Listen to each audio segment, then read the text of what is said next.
지난 주간에 제 설교 제목이 뭐였죠? 사람이 되신 하나님. 어떻게 하나님이 사람이 됩니까? 기적 중에 기적이에요.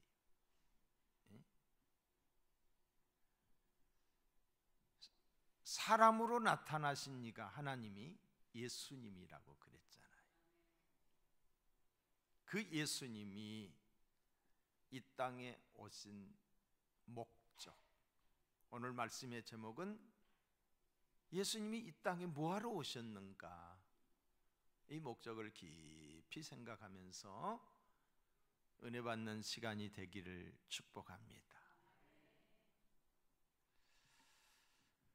제 설교가 이제 많은 사람들에게 제가 설교를 하면 들어요. 근데 옛날에 저와 같이 신앙생활을 했던, 제가 전도사 시절에 신앙생활을 했던 어느 권사님이 제 설교를 항상 듣고 꼭 피드백을 해요.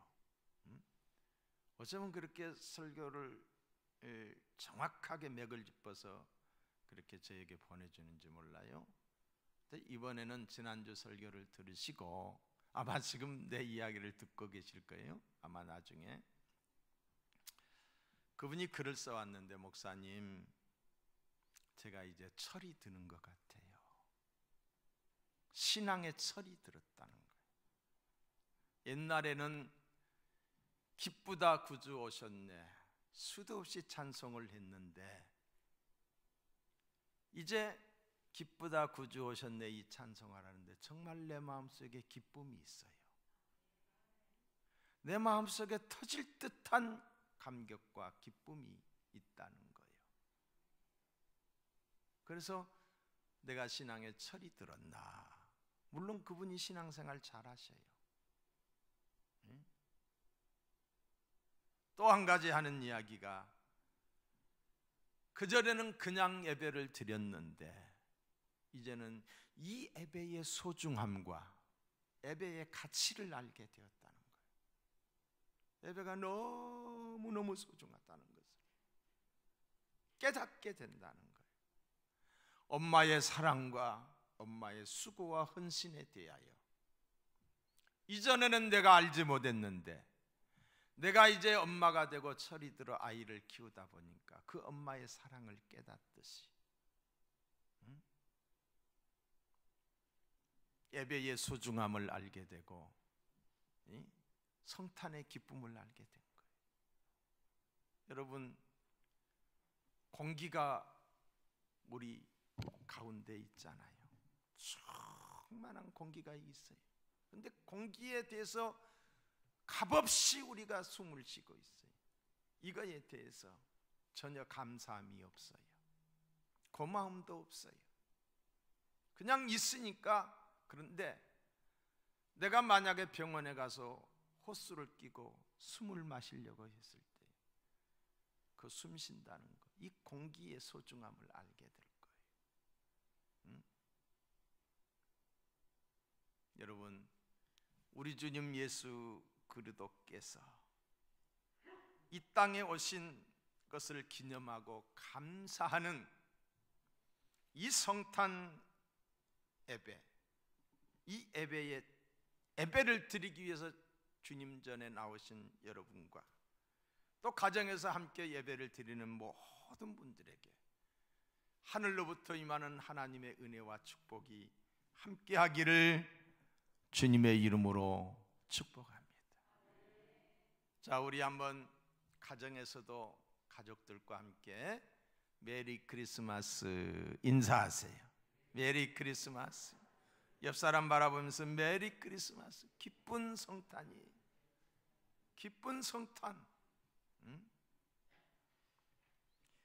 성탄의 주인공이신 예수님이 이 땅에 오신 목적, 무엇 때문에 주님이 이 땅에 오셨는가, 이 목적을 다시 한번 가슴 깊이 새기면서 주의 은혜가 우리 모두에게 임하기를 주님의 이름으로 축원합니다. 예수님이 말씀하셨어요. 예수님이 친히 말씀하셨어요. 요한복음 5장 39절에 보면 너희가 성경에서 영생을 얻은 줄 생각하고 성경을 상고하거니와 이 성경이 곧 내게 대하여 증거하는 것이로다. 성경은 예수님에 대한 이야기예요. 그렇다고 할진데 예수님이 이 세상에 오신 목적이 무엇인가? 성경에서 찾을 수가 있어요. 예수님이 왜 이 땅에 오셨는가? 첫째는 구원자로 오셨습니다. 마태복음 1장 21절에 보시면은 아들을 낳으리니 이름을 예수라 하라. 이는 그가 자기 백성을 저희 죄에서 구원할 자이심이니라. 자기 백성을 저희 죄에서 구원할 자이심이라. 우리 죄에서 구원할 자입니다. 예수님은 만 백성을 구원해야 하는 사명을 가지고 이 땅에 오셨습니다. 만 백성을 살리기 위해서 이 땅에 오셨습니다. 마태복음 9장 13절에 보시면은 나는 의인을 부르러 온 것이 아니요 죄인을 부르러 왔노라고 했어요. 죄악 중에 있는 자기 백성을 구원코자 이 땅에 오셨습니다. 죄 중에 있다는 말은 죄악 중에 있는 자기 백성을 구원하러 오셨는데, 죄 중에 있다고 하는 말은 사망 중에 있다는 말이에요. 죽어 있다는 거예요. 로마서 6장 23절에 보시면은 죄의 싹은 사망이라. 아담 이후의 모든 인간은 하나님과의 관계가 단절이 됐어요. 영적으로 죽어 있는 거예요. 영적으로 죽어 있는 그 현상이 온갖 저주로 나타나는데, 그게 질병이고 가난이고 미움이고 불안이고 불신이고 여러 가지 색깔로 나타나는 거예요. 인간에게 있어서 가장 큰 문제는 죄의 문제입니다. 인간사의 억만 가지 문제의 원인이 바로 이 죄에 있다는 사실이에요. 죄로 말미암아 저주가 이 땅에 임했습니다. 허물과 죄로 죽은 우리를 살리기 위해서 우리 주님이 이 땅에 오신 거예요.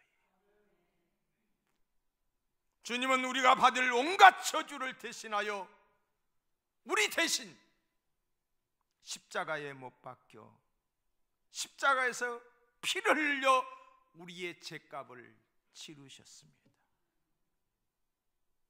읽어주세요. 히브리서 9장 22절.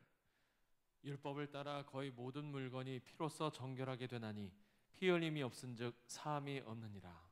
피 흘림이 없은즉 죄 사함이 없느니라. 히브리서 9장 2절에 보시면은 염소와 송아지의 피로 하지 아니하고, 구약에서는 염소를 잡아서 양을 잡아서 피의 제사를 하나님께 드렸던 거예요. 그런데 예수님이 오시면서 오직 자기 피로, 예수 피로 영원한 속죄를 이루사 다시는 양과 소의 피가 필요 없어요. 예수 피, 예수님이 십자가의 피 흘림으로 영원한 제물이 되셨어요. 영원한 속죄를 이루어 주셨어요. 단번에 성소에 들어갈 수 있는 길을 열어주신 거예요. 1년에 1차씩 대제사장만이 들어갈 수 있었던 길을 누구든지 하나님의 보좌 앞에 나갈 수 있는 길을 열어주셨어요. 누구든지 구원자로 오신 예수 그리스도를 믿기만 하면은 구원을 얻습니다. 누구든지 구원자로 이 땅에 오신 예수 그리스도를 나의 구주로 믿으면은 영생을 얻게 됩니다.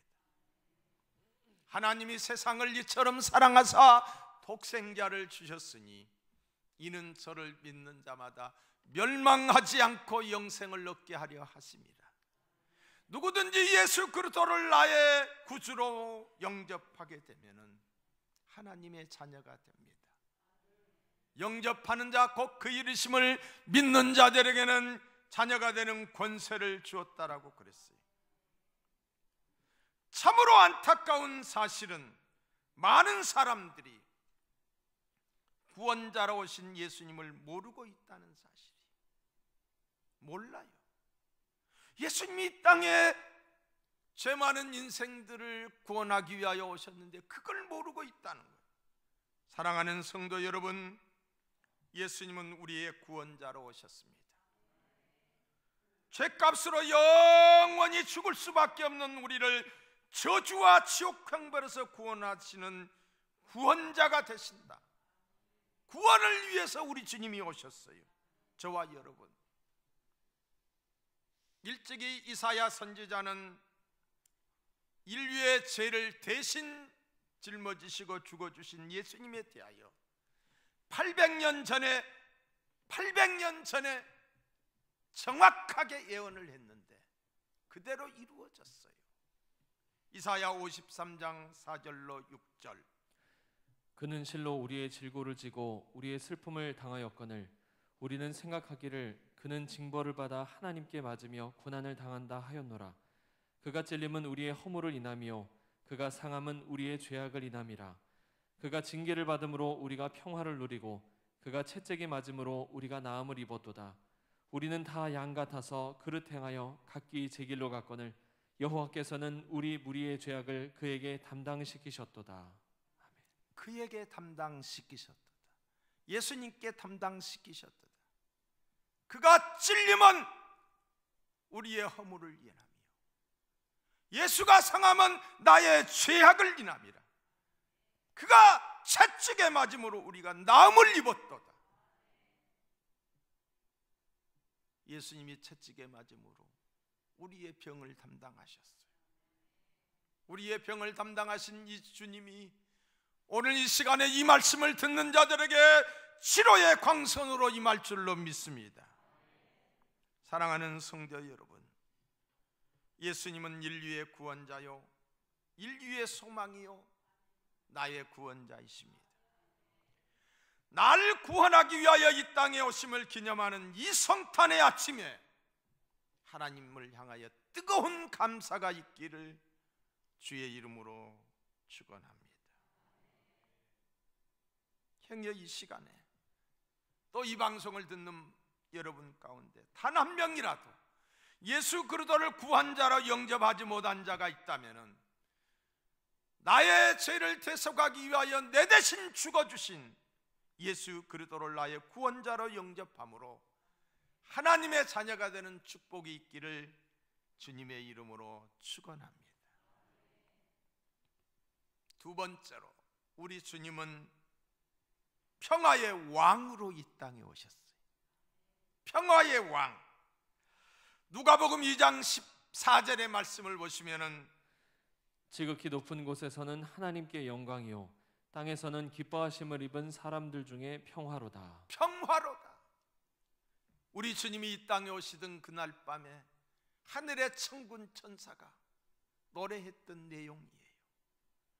하나님께는 영광이요 땅에서는 기뻐하심을 입은 사람들 중에 평화로다. 하나님께 영광, 사람들에게는 평화를 주시기 위해서 주님이 이 땅에 오셨어요. 우리를 하나님과 평화하게 하려고 오셨어요. 우리와 하나님 사이를 화목케 하려고 오셨어요. 원수된 관계를 깨뜨리시고 화목케 하려고, 너와 나와의 관계를 평화케 하기 위해서 오셨어요. 내 개인에게 참 평안을 주시기 위해서 오셨어요. 뭘로? 화목제물로 오셨어요. 우리에게 평안을 주시기 위해서. 로마서 5장 10절은 이렇게 말합니다. 곧 우리가 원수 되었을 때 그 아들의 죽으심으로 말미암아 하나님으로 더불어 화목되었은즉. 화목되었은즉. 아들의 죽으심으로 말미암아 우리가 하나님과 화목된 거예요. 여러분, 예수 없는 인생의 현주소가 무엇인지 아십니까? 골로새서 1장 21절 이하의 말씀을 보시면은 악한 행실로 멀리 떠나 마음으로 하나님과 원수된 사람, 하나님과 원수된 것이 예수 없는 인생의 현주소예요. 천지 만물을 창조하신 하나님, 전능하신 하나님, 그 하나님과 원수가 되어 있는 인간이 어찌 하루인들 마음에 평안이 있을 수가 있겠어요? 두려움만 가득하는 거지요. 어찌 그 마음속에 참된 평안이 있겠느냐 이 말이에요. 평안이 없기 때문에 많은 것을 가지고 있으면서도 누리면서도 행복하지 않는 거예요. 에베소서 2장 14절에 보시면은 예수 그리스도는 우리의 화평이신지라. 예수 그리스도는 우리의 화평이신지라.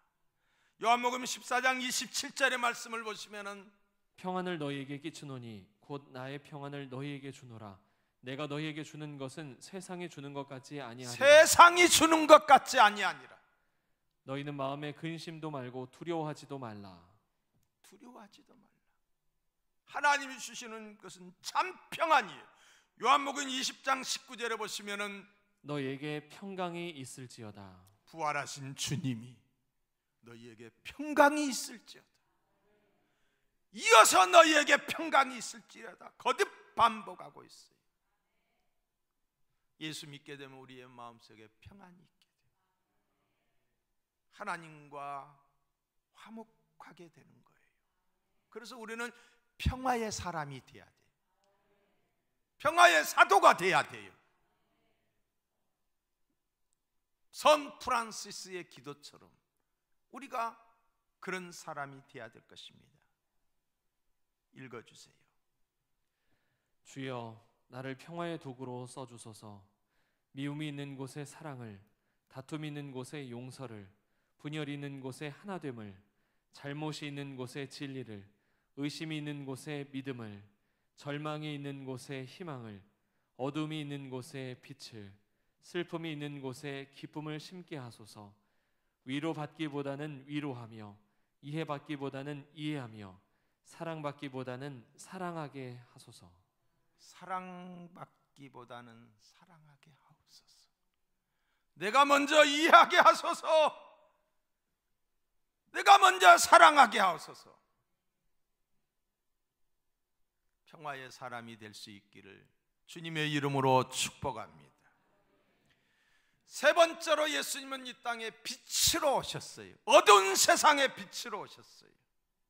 생명의 빛, 참빛으로 이 세상에 오신 것입니다.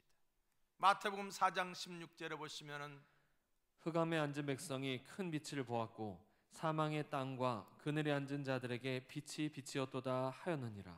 흑암에 앉은 백성 큰 빛을 보았고 사망의 땅과 그늘에 앉은 자들에게 빛이 빛이었도다. 이 빛이 누구예요? 예수예요. 요한복음 1장 9절에 보시면은 참빛 곧 세상에 와서 각 사람에게 비추는 빛이 있었나니. 빛이 있었나니 그가 바로 예수입니다. 우리 주님은 빛으로 오셨습니다. 우리 주님은 빛으로 오셔서 빛된 삶을 사셨어요. 빛된 삶을. 빛은 생명의 근원입니다. 빛이 있음으로 생명이 탄생할 수가 있습니다. 빛이 비침으로 생명이 성장하고 결실하게 되는 거예요. 풀과 채소와 씨 가진 과목이 열매를 맺게 되는 거예요. 짐승들이 살아 움직이는 생물이 되는 거예요. 빛이 없이는 생명이 유지될 수가 없습니다. 그러므로 빛은 곧 생명이에요. 빛으로 오신 거예요. 성탄하신 예수님은 빛으로 오셨습니다. 체중에 있는 인생에게 용서의 빛으로 오셨습니다. 병든 육체에게 치료의 광선으로 오셨습니다. 절망과 한숨과 탄식하는 곳에 희망과 소망의 빛으로 오셨습니다. 음침한 사망의 골짜기에 생명의 빛으로 오셨습니다. 예수님은 이 세상의 참빛, 큰 빛으로 오셨습니다. 우리가 흔히 성화를 보거나 다루는 크리스마스 이 카드를 보게 되면 예수님의 얼굴 주변에 광채가 나는 후광을 그려놓은 것을 보게 됩니다. 후광, 히브리어로 시키나라고 부르는데 이는 하나님의 빛을 말합니다. 모든 인생은 이 빛으로 나와야 돼요. 그럴 때에 비로소 진정한 기쁨과 행복이 있는 줄로 믿습니다. 이 여호와의 빛 앞에 서야 돼요. 안타깝게도 예수님이 참빛으로 세상에 오셨음에도 불구하고 많은 사람이 그 빛을 알아보지 못하고 방황했어요. 요한복음 1장 5절에 보시면은 빛이 어둠에 비추되 어둠이 깨닫지 못하더라. 깨닫지 못하더라. 영적인 눈이 뜨이지 못하면은 아무리 큰 빛이 눈앞에 와도 깨닫지 못합니다. 예수님을 믿지 않고 거부하게 되는 거예요. 반면에 세상의 가짜 빛을 향해 방황하는 거예요. 세상의 거짓 빛을 향해 방황하는 거예요. 세상 빛이 얼마나 호화찬란합니까? 얼마나 반짝입니까? 그 빛이 어떤 빛이에요? 돈의 빛이에요. 향락의 빛이에요. 명예의 빛이에요. 그런 것들이 인생의 빛인 줄로 오해합니다. 그래서 그것을 향해 달려갑니다. 그것을 향해 질주합니다. 무엇과 같이 여름밤에 불을 켜놓으면 불나비들이 날아들어요. 많은 생명체들이 불이 있는 곳에 몰려듭니다.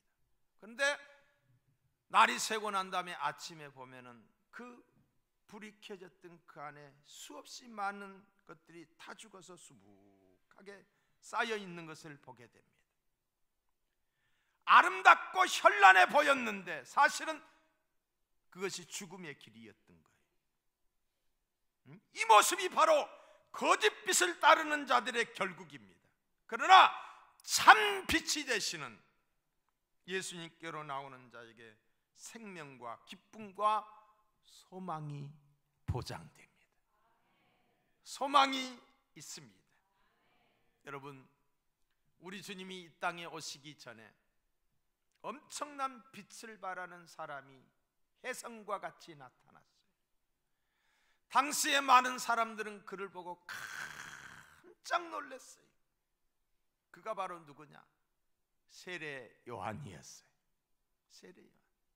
그가 광야에서 외치는 소리로 회개하라 천국이 가까웠느니라 했을 때 수많은 사람들이 인산인해로 그에게 몰려왔던 거예요. 큰 빛이었어요. 그러나 세례 요한은 진정한 참빛이 아니었습니다. 요한복음 1장 8절로 9절에 보시면은 그는 이 빛이 아니요 이 빛에 대하여 증거하러 온 자라. 참빛 곧 세상에 와서 각 사람에게 비추는 빛이 있었나니 그는 빛이 아니었어요. 빛에 대하여 증거하러 온 분이에요. 참빛이신 예수님을 증거하러 온 자예요. 세례 요한은 참빛이 아니라 참빛인 예수님을 증거하러 온 사람입니다. 여러분, 예수님이 친히 이렇게 말씀하셨어요. 요한복음 12장 46절에 보시면은 나는 빛으로 세상에 왔나니 무릇 나를 믿는 자는 어둠에 거하지 않게 하려 함이라. 요한복음 3장 19절 빛이 세상에 왔으되 사람들이 자기 행위가 악함으로 빛보다 어둠을 더 사랑한 것이니라. 요한복음 8장 12절 나는 세상의 빛이니 나를 따르는 자는 어둠에 다니지 아니하고 생명의 빛을 얻음이라. 아멘. 아멘. 이 생명의 빛이 가득한 곳이 어디냐? 우리가 가야 될 본향이에요. 저 천국이에요. 그곳에 생명의 빛이 충만해요. 계시록 21장 23절로 24절에 보시면은 그 성은 해나 달의 비춤이 쓸데없으니 이는 하나님의 영광이 비추고 어린 양이 그 등에 되심이라. 어린 양이 그 등이 되심이라. 만국이 그 빛 가운데로 다니고. 할렐루야. 그 성, 우리가 가야 될 천국은 해와 달이 필요가 없는 거예요. 할렐루야. 하나님이 빛이셔요. 하나님이. 그래서 천국은 태양이 필요 없어요. 생명의 빛으로 가득하기 때문에 빛이신 예수님을 영접하면 이미 내 안에 천국이 임하는 줄로 믿습니다. 요한복음 1장 4절에 보시면은 그 안에 생명이 있었으니 이 생명은 사람들의 빛이라. 사람들의 빛이라. 여러분, 빛이라고 해서 다 같은 빛은 아니지요. 달빛과 햇빛이 다릅니다. 별빛이 다릅니다. 햇빛은 밝고 그 빛은 생명을 성장시키는 힘을 가지고 있어요. 그러나 달빛은 그런 생명력이 없어요. 왜? 햇빛을 받아서 반사하는 반사체에 불과하기 때문에. 하늘의 별빛도 마찬가지예요. 그 빛은 생명을 살리지 못합니다. 그 빛에는 따뜻한 열도 없습니다. 그래서 식물에게 오직 햇볕이 필요합니다. 햇볕이 있어야 돼요. 햇볕이 있어야 싹이 트고 자랍니다. 햇볕이 있어야 꽃이 피고 열매를 맺습니다. 사람에게도 마찬가지예요.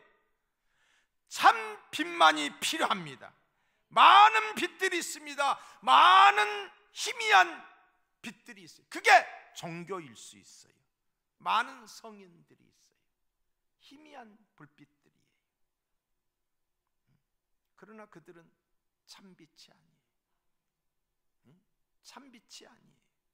오직 생명을 주시는 빛은 예수 그리스도뿐인 줄 믿습니다. 모든 사람들에게 이 빛이 필요합니다. 마치 식물에게 햇볕이 없으면 살 수 없는 것처럼 사람에게도 빛 대신 예수님이 있어야 된다. 빛 대신 예수 그리스도를 우리는 내 구주로 영접했어요. 하나님은 빛이십니다. 하나님은 변함도 없고 회전하는 그림자도 없는 빛이십니다. 그 빛으로 우주 만물을 창조하셨어요.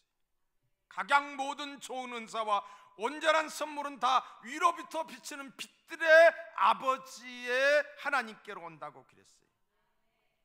우리가 잘 아는 바울은 어둠에 속한 사람이었습니다. 그의 심령은 어둠으로 가득 차 있었습니다. 빛 대신 예수님을 몰랐어요. 빛 대신 예수님을 핍박했어요. 폭행자였어요. 그런 그가 다메섹 도상에서 빛 대신 예수님을 만난 거예요. 강력한 빛이 임하면서 자기 눈빛이 빛을 잃어버렸어요. 하늘에서 음성이 들려옵니다. 사울아, 사울아, 내가 왜 나를 핍박하느냐? 어찌하여? 나는 내가 핍박하는 예수라. 하나님의 음성을 들었어요. 그리고 어두워진 상태로 아나니아에게 가서 안수를 받았을 때에 눈에서 비늘 같은 것이 벗겨지면서 밝은 빛을 보게 되었어요. 예수님만이 이 세상의 유일한 참빛이요 희망이십니다. 이 빛을 만난 사람들은 가치관이 변화되고 시련과 고통의 삶 속에서 감사하며 찬양할 수 있게 되는 줄로 믿습니다.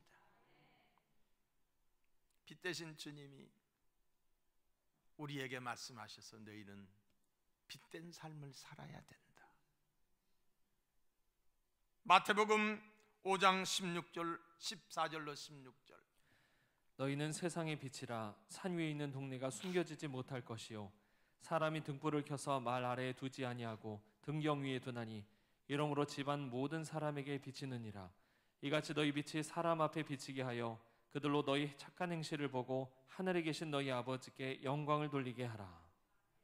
너희 착한 행실을 보고 하늘에 계신 너희 아버지께 영광을 돌리게 하라. 너희는 세상의 빛이라. 우리는 빛으로 살아야 돼. 착한 행실을 가지고 살아야 돼요. 또한 로마서 13장 12절에 보시면은 밤이 깊고 낮이 가까웠으니 그러므로 우리가 어둠의 일을 벗고 빛의 갑옷을 입자. 나대와 같이 단정히 행하고 방탕하거나 술 취하지 말며 음란하거나 호색하지 말며 다투거나 시기하지 말고 오직 주 예수 그리스도로 옷 입고 정욕을 위하여 육신의 일을 도모하지 말라. 빛의 갑옷을 입어야 돼요. 빛의 갑옷을 입어야 돼요. 예수 믿지 않는 친구가 말을 합니다. 이전에 그와 함께 방탕의 삶을 살았던 친구예요. 그 친구가 와서 말합니다. 너 예수 믿는데 예수 믿고 너 잘된 게 있냐? 돈 많이 벌었냐? 나는 돈 많이 벌었다. 너 예수 믿고 나는 집을 샀는데 너 집 산 거 있냐? 너 좋은 자동차 있냐? 핀잔을 주듯이 예수 믿고 뭐 좋아진 게 뭐 있냐는 뜻이 친구가 말합니다. 그러니까 이 친구가 말을 합니다. 그래 친구야, 자네가 알다시피, 친구가 알다시피 나는 3년 전까지만 해도 정말 술에 쩔어 있었던 술주정뱅이 아니냐. 네가 알다시피 월급 받으면 그거 다 술집에다 갖다 바치고 또 집에는 하나도 갖다 주지 못하면서 도리어 빚만 지고 살았던 건 너도 알지 않느냐. 내가 아빠 구실 못하고 남편 구실 못하는 거 너 나하고 친했으니까 알지 않느냐. 제 아내와 아이들이 내가 퇴근할 시간이 되면은 다들 두려워서 다 숨어버린 거 너 알지 않느냐. 내가 얼마나 나쁜 남편이었고 얼마나 안 좋은 아빠였던 것을 너 알지 않느냐. 그런데 말이야, 나 집이 없어도 나 자동차가 없어도 지금 나는 술을 마시지 않아. 지금 나는 좋은 아빠가 되었어. 지금 나는 좋은 남편이 되었어. 우리 식구들이 내가 퇴근해 오기를 기다리고 있어. 비록 가진 것은 없지만 나는 지금 행복해. 너처럼 집이 없어도 말이야. 그분 속에 주의 빛이 임했기 때문에 주의 빛이 그 가운데 임하니까 무엇이 참 가치인가를 알게 된 거예요. 무엇이 참 행복인가를 알게 된 거예요. 주의 빛이 그에게 임하니까 부끄러운 모습이 보이게 되고 부끄러운 모습이 고쳐지면서 행복한 가정이 되게 된 줄로 믿습니다. 넷째로 우리 주님은 섬기러 오셨습니다. 섬기러 오셨어요. 마태복음 20장 28절에 보시면은 인자가 온 것은 섬김을 받으려 함이 아니라 도리어 섬기려 하고 자기 목숨을 많은 사람의 대속물로 주려 함이니라. 섬기러 오셨어요. 섬기러. 우리가 남을 섬긴다고 했을 때에 내가 가지고 있는 물질로도 섬길 수가 있고 내가 가지고 있는 시간, 내가 가지고 있는 재능, 내가 가지고 있는 그 무엇을 통해서 상대를 섬길 수가 있는 거예요. 그런데 예수님은 섬기러 오셨는데 목숨을 주고 섬기러 오셨어요. 죽으러 오셨어요. 죽으러. 목숨까지 주시면서 자기 목숨을 많은 사람의 대속물로 주려 합니다. 섬기러 오셨어요. 우리 주님은 섬김의 삶을 사셨습니다. 그리고 마지막 죽음으로 섬김을 완성하셨어요. 그 주님이 이제 날이 새면 십자가에 못 박혀 죽어야 될 마지막 밤, 그 마지막 밤에 주님이 세 가지를 하셨어요. 첫째는 성만찬을 하셨어요. 둘째는 제자들의 발을 씻겨 주셨어요. 셋째는 밤이 맞도록 기도를 하셨어요. 성만찬이 중요한 이유는 그 주님이 우리의 죄를 대속하기 위하여 십자가에서 죽어주셨기 때문에 받아 먹으라 이는 내 몸이니라 받아 마셔라 이는 내 피니라 너희를 위하는 피니라. 그러면서 복음이 전파되는 것은 이를 기념하라고 했어요. 잊지 말라는 거예요. 대속의 죽음을 죽은 이 십자가의 죽음을 잊지 말라는 거예요. 피 흘려 구속한 이 사건을 잊지 말라는 거예요. 만찬을 하시다가 주님이 대하에 물을 떠서 그리고 허리에 수건을 차시고 제자들의 냄새나는 발을 씻었어요. 무릎을 꿇고, 가장 낮은 발을 씻기 위해서는 무릎을 꿇지 않으면 씻을 수가 없는 거예요. 그때 제자들이 깜짝 놀라면서, 아니 선생님, 우리가 씻어요. 여러분, 요한복음 13장 12절로 14절을 보세요. 그들의 발을 씻으신 후에 옷을 입으시고 다시 앉아 그들에게 이르시되, 내가 너희에게 행한 것을 너희가 아느냐? 너희가 나를 선생이라 또는 주라 하니 너희 말이 옳도다. 내가 그러하다. 내가 주와 또는 선생이 되어 너희 발을 씻었으니 너희도 서로 발을 씻어주는 것이 옳으니라. 내가 너희에게 행한 것 같이 너희도 행하게 하려 하여 본을 보였노라. 내가 너희에게 행한 것 같이 너희도 행하게 하려 하여 본을 보였다고 그랬어요. 여러분, 우리에게는 수건이 있어야 돼요. 수건, 남의 발을 씻는 수건, 가장 낮은 자리에서 그들을 섬기는 수건이 있어야 돼요. 어떤 세상 권력이 아니에요. 칼이 아니에요. 우리에게는 수건이 있어야 돼요. 수건. 수건은 우리의 섬김의 표예요. 여러분, 우리 주님은 우리의 구원자로 오셨어요. 우리는 구원을 받았어요. 우리는 구원의 소식을 전하는 자가 되어야 될 거예요. 우리 주님은 평화의 왕으로 오셨어요. 우리는 평화의 사람이 되어야 될 것입니다. 어디를 가든지 내가 있는 곳에 평화가 있어야 돼. 다툼이 있어서는 안 돼. 싸움이 있어서는 안 돼. 하나님이 나에게 화목할 수 있는 은혜를 주시옵소서. 우리 주님은 이 땅에 빛으로 오셨어요. 어두운 세상에 빛으로 오셨어요. 빛 대신 주님을 영접한 저와 여러분들은 세상의 빛이 되어서 어둠을 밝히는, 어둠의 세력을 쫓는 우리 모두가 되기를. 우리 주님은 섬기러 오셨어요.